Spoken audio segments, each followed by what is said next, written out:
بسم اللہ الرحمن الرحیم۔ السلام علیکم ورحمۃ اللہ وبرکاتہ۔ اللہم صلی علی محمد وعلی آل محمد۔ فضائل اعمال، حکایت صحابہ رضی اللہ تعالی عنہم۔ صحابہ رضی اللہ عنہم کا دوسروں کی وجہ سے پیاسے مرنا۔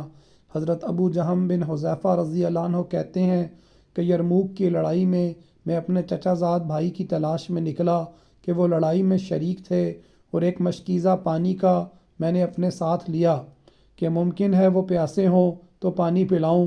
اتفاق سے وہ ایک جگہ اس حالت میں پڑے ہوئے ملے کہ دم توڑ رہے تھے اور جان کنی شروع تھی۔ میں نے پوچھا پانی کا گھونٹ دوں؟ انہوں نے اشارے سے ہاں کی۔ اتنے میں دوسرے صاحب نے، جو قریب ہی پڑے تھے اور وہ بھی مرنے کے قریب تھے، آہ کی۔ میرے چچا زاد بھائی نے آواز سنی تو مجھے ان کے پاس جانے کا اشارہ کیا۔ میں ان کے پاس پانی لے کر گیا۔ وہ حشام بن ابی العاص رضی اللہ عنہ تھے۔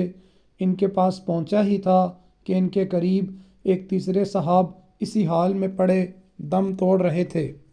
انہوں نے آہ کی۔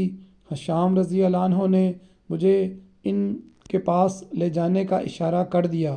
میں ان کے پاس پانی لے کر پہنچا تو ان کا دم نکل چکا تھا۔ حشام رضی اللہ عنہ کے پاس واپس آیا تو وہ بھی جاں بحق ہو چکے تھے۔ ان کے پاس سے اپنے بھائی کے پاس لوٹا تو اتنے میں وہ بھی ختم ہو چکے تھے۔ انا للہ و انا الیہ راجعون۔ اس نوع کے متعدد واقعات کتب احادیث میں ذکر کیے گئے۔